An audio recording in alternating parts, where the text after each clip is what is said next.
afternoon po. Good morning pa rin mga kababayan, ma'am sir. This is Jam the Filipino channel. Ang inyo pong lingkod sa today is July 29, 2026 at tayo ngayon napapunta dito yan sa may JCSGO Christian Academy dito sa 15th Avenue, Mirasol Street, San Roque, Cubao. At dadalhin po natin sa may Escalades at 20th Avenue sa may San Roque, Quezon City. San Roque, Cubao, Quezon City po yan. Okay, so magbabalik po tayo mamaya konti po pag nakuha na po natin sila disclaimer lamang po ang content po natin ay kalsada at hindi ang passenger. Kaya naman sakali man po na may marinig kayo mga pangalan ng lugar, pangalan ng tao, pangalan ng organization sa government o private man yan, ay wala pong kinalaman ng channel na ito at wala pong pinapatungkulan. Lahat po ng pinag-uusapan dito ay pawang dito lamang po yan sa loob at wala pong pinapatungkulan sa labas. Magbabalik po tayo mamaya konti po.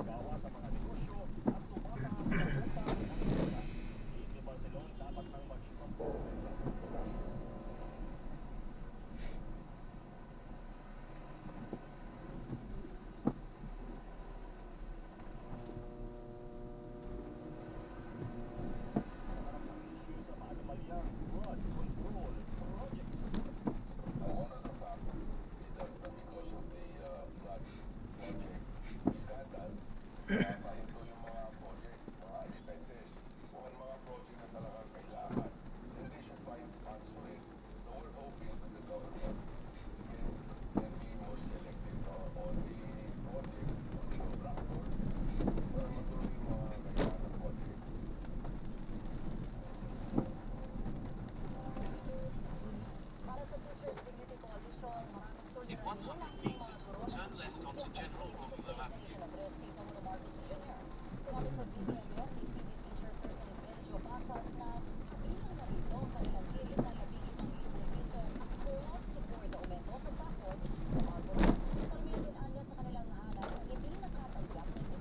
Into left West Lane, then in 80 meters, turn left.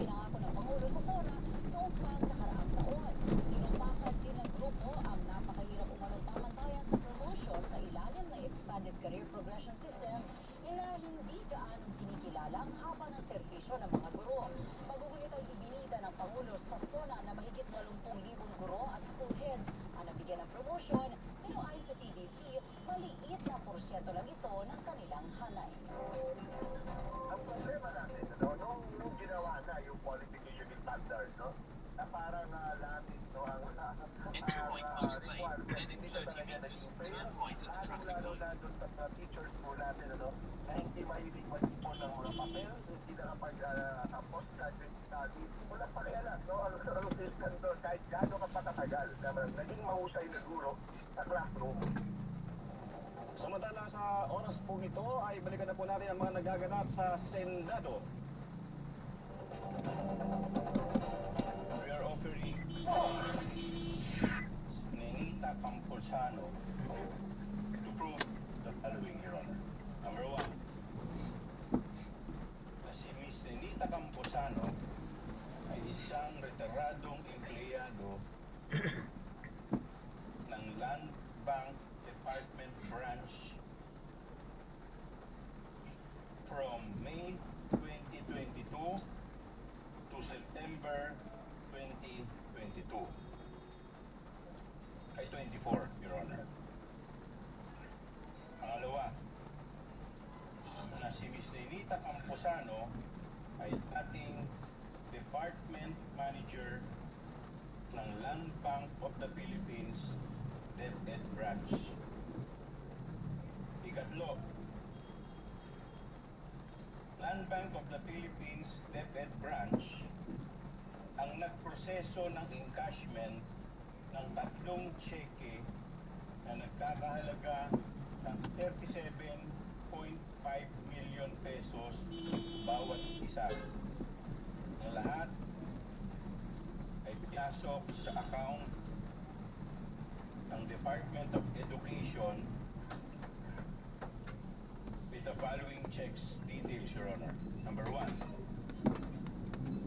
Land Bank check number 0000000453 dated February 20, 2023 at payable sa isang Mr. Edward P. Paharda for 37.5 million. Pangalawa, Land Bank check number 000000964 dated April 19, 2023 payable sa isang Mr. Edward D. Paharda for 37.5 million. Ikatlo, Land Bank check number 0000002250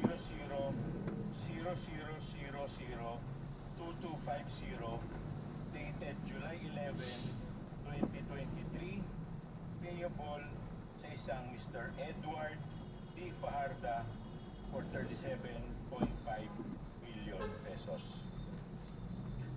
Ika-apat, ang mga nasabing check, Your Honor, ay personal na in-encash ni Mr. Edward Paharda bilang Special Disbursing Officer ng Department of Education noong February 22, In 100 meters, turn 2023, right at the traffic light.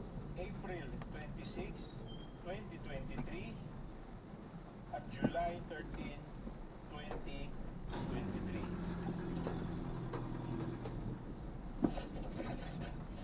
Kalima, bilang Department Manager ng Land Bank DepEd Branch, si Miss Camposano ay personal na nakasaksi at nag-oversee ng pag-encash at tanggap ng pera mula sa cheque ni Mr. Paharda.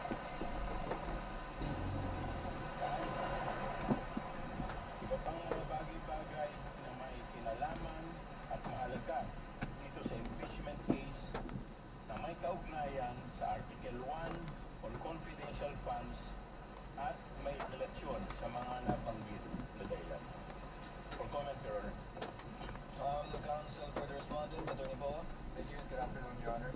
Your Honors, again, for the purpose of expediency, Your Honors, the defense is willing to stipulate on the check, as well as the details on the face of the check, which would be the dates, the payee, the signatures therein, as well as the dorsal portion, and that the checks were verified, it went through the teller, and that they were approved, Your Honors.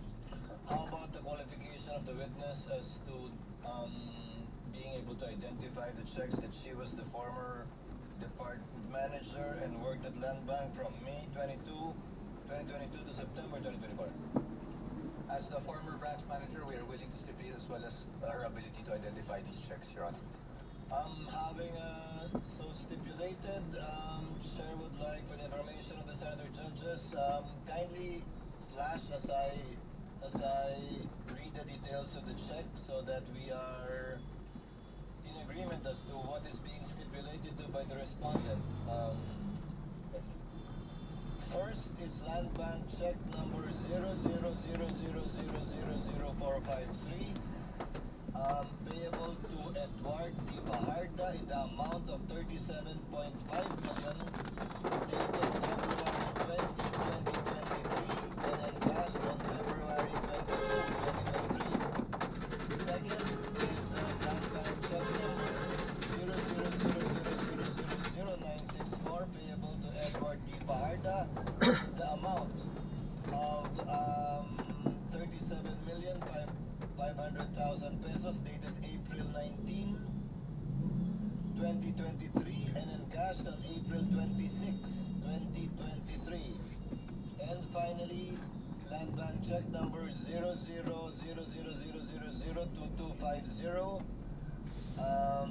payable to Edward D. Paharda in the amount of 37.5 million, dated July 11, 2023, and encashed on July 13, 2023. The respondent is stipulating as to the authenticity, through execution, all the information contained in the face of the check, as well as the dorsal side of the check, including the verification made by the responsible bank officers as regards the payee, and the disbursement of the amounts mentioned on the face of the check, as well as all of the stampings in the dorsal side of the check. This is a common exhibit of both parties.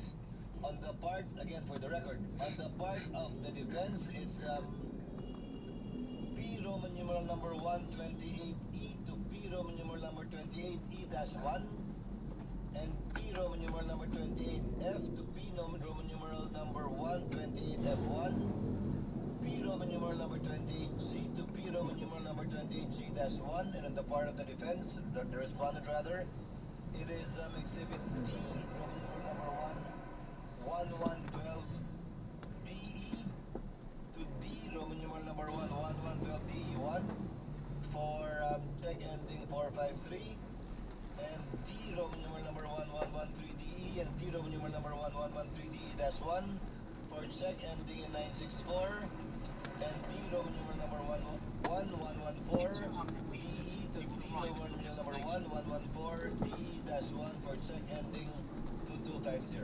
Do you confirm, sir? We confirm that, Your Honor. Do you confirm, Representative Chua? We confirm, Your Honor. You may proceed accordingly, sir, given the stipulation and admission of the counsel for respondent. And so far as the other matters you wish this witness You have arrived at your destination. You may proceed, sir. Thank you, Your Honor. Your Honor, one more stipulation if the counsel, one more proposal if the counsel for the You may defense proceed, is sir. willing to stipulate, Your Honor, if they're willing to stipulate that the 3 land bank checks were funded by the Philippine Treasury for the account of the Department of Education, Office of the Secretary. Okay. So stipulated. We will now proceed. You may now proceed to the other matters, counsel. Your reminder of the stipulations and admissions so that we save on the court's time. You may Yes, proceed, Your sir. Honor. Now, Madam Witness,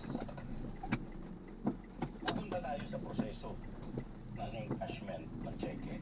Now, Madam Witness, pwede bang malaman namin ano ang proseso ng encashment ng tatlong cheque na nabanggit po kanina kung maalala po ninyo? Pare-parehas naman po ang At tinutukoy po ninyo na may kaugnayan dito sa cheque na pinag-uusapan natin. In 100 meters, ang turn left amount at the po kasi traffic ng light. check is 37.5. So, nasa ganoon din halos yung amount nung ire-request po ng kahera sa cash center namin. Okay. So sabi mo, tatawag yung abisuhan ninyo, yung cash center. Pagkatapos, ano na po nangyari pagkatapos? I-request na po yun ng kahera. So, kung the following day, darating na po yun at tatawagan na rin po namin sila Ma'am Sonia na dumating na yung pera, available na yung pera for encashment. Okay. Now, pagkatapos po ninyong tawagan si Miss Sonia, ano na po ang susunod na mangyayari? Darating na po yung pay ng cheque si Mr. Fajarda at i-encash na po niya yung cheque. So, Madam Witness, pwede po ba paliwanag ninyo sa amin, ano ang unang proseso na ginagawa ni Mr. Fajarda pagpunta po sa inyo sa pag-i-encash ng cheque? Yung cheque po plus ID niya ay ibibigay po sa verifier para po i-verify yun. Pag na-verify na po yun, ibibigay sa teller for encoding, for validation, posting, ganyan. And then tatawagin din po ang officer for the approval. Okay. So, kanina binanggit po ninyo yung pangalan ni Mr. Edward Fajarda. Paano naman po ninyo nakilala si Mr. Edward Fajarda? Siya po yung payee ng cheque. So, bukod po sa pagiging payee ng cheque, ano po ang experience ninyo? Paano po ninyo nakilala si Mr. Fajarda? Doon lang po sa mga prinsess niyang identification. Okay. So, kailan po yung unang pagkakataon na nakilala o nakita ninyo si Mr. Edward Fajarda? Nung pong encashment ng first check noong February. Okay. Now, Madam Witness, so pagkatapos, napirmahan na ng yung dulong-dulo, sabi po ninyo, na-approve na, napirmahan na. Ano na po yung susunod na mangyayari? meron na po. Kapag po natapos na po yung proseso namin ng pag-validate ng check at pag-approve, tatawagin na po namin si Mr. Fajardo sa backroom. So, doon po i-release na po yung cash withdrawal, yung cash encashment. Okay. Doon sa backroom, Madam Witness, sino-sino mga nandoon kung maalala po ninyo? Ang nandun po ay ako, yung teller na mag-release ng pera, yung kahera po, si Mr. Fajardo, pagkatapos may isa pa po siyang kasama. Okay, ngayon, sabi mo may kasama pa si Mr. Paharda. Yes, sir. Sino itong kasama niya kung kilala po ninyo? Hindi ko na po siya kilala, sir. Okay. Now, Madam Witness, sabi mo ninyo, i-release sa backroom yung pera. Okay, so pagkatapos pong i-release ng teller, ano na po ang susunod na mangyayari? Kung alam po ninyo. Ilalagay na po yan ni Mr. Fajardo sa dala niyang bag. And then, lalabas na po sila dun sa may fire exit, sa may back door po namin. Okay. So sabi ninyo, may dala si Mr. Fajardo na bag. Anong klaseng bag ba to kung maalala mo? Hindi ko na siya actually ma-recall, sir. Basta may dalang bag. So, ilang bag ang dala ni Mr. Fajardo kung maalala po ninyo? Ang recall ko po ay 2 bag. Dalawang Pero, Okay. Now, Madam Witness, mayroon ba sa mga empleyado ng inyong bangko ang tumulong o nag-assist kay Mr. Fajardo at sa kasama niya papalabas sa bangko? wala po, sir. Okay. Bakit po wala? May policy po tayo na pagka nakuha na po ng kliyente ang pera, hands off na po ang bangko. Bakit po ganito ang pagpulisiya ninyo? Para sa safety din po ng mga empleyado na parang last touch na kung ano man po ang mangyayari dun sa pera after hawakan ng kliyente, hindi na po namin sagot yun. Okay. Now, Madam Witness, kanina binabanggit ninyo, lumabas sila sa backroom. Yes, sir. Okay. Pag sinabi ninyong backroom, pwede po ba pakidescribe po ninyo saan po itong backroom na itong binabanggit po ninyo? Continue straight at the first Yung intersection. backroom po Then, in 50 meters, turn ng left. Land Bank Development Branch ay sa may Turn likod, sa may left. likod Then, po in ng 70 meters, turn right. teller, sa may likod po. Okay. So doon po sila nag-withdraw ng pera at doon din In sila 40 lumabas. meters, turn Yes, sir. right. Sa may fire exit. Ang ibig po ninyo sabihin, mayroon pong pinto doon sa Tama po, backroom dito po, no? papalabas. Yes, sir. Okay. Now, Madam Witness, paglabas po nila Drop off lang po. dito po sa back exit na sinasabi po ninyo, meron pa po ba silang kasama na sumalubong sa kanila? Kung alam po ninyo. Paglabas po nila doon sa may back door, sa may fire exit, hindi na po namin sila nakikita, sir. Okay. Now, Madam Witness, kanina sinabi ninyo itong 3 cheque na binabanggit po natin. Now, magkakano po yung totality nito? Itong 3 cheque na pinag-uusapan po natin. Tatlong ano po yan, tatlong 37.5, so mga ano po, 112.5 million. Okay. No further question, Your Honor. Finished with direct cross counsel for respondent, Attorney Bo. Your Honor, just 1 or 2 questions for cross. You may proceed, sir, with your cross-examination. Thank you, Your Honor. Your destination is on the left. Kanina po, kayo po ay kapag sabi na lumabas po sa fire exit sa backroom. Yes, sir. Lumabas po siya sa fire exit dahil po ang land bank ay actually nakadikit sa DepEd compound, hindi po ba? Yes, sir. At lumabas po siya doon Dito na, uy. para po Uy, sa kanyang safety siguro at hindi na po lumabas sa Andito na tayo. publiko dahil Ka na nasa loob na matulog. po ang DepEd. Objection, Your Honor. Incompetent. If she knows, witness Wait may lang, answer. nandyan ka muna. What if you know, Madam Witness? The question again, sir? Lumabas po siya sa fire exit dahil safer po yun dahil nasa loob na po siya ng DepEd. Tama po ba? Yes, sir. No further questions, yun. Redirect. No redirect. Any senator judge who wish to intervene or make interjections? Senator Judge Kiko Pangilinan, thereafter Senator Judge Risa Ontiveros. Ayan, sinunod na natin. Senator Judge Amy Marcos, Director. Maraming salamat po sa panonood. Hanggang sa muli po. Ingat at God bless. Paalam po.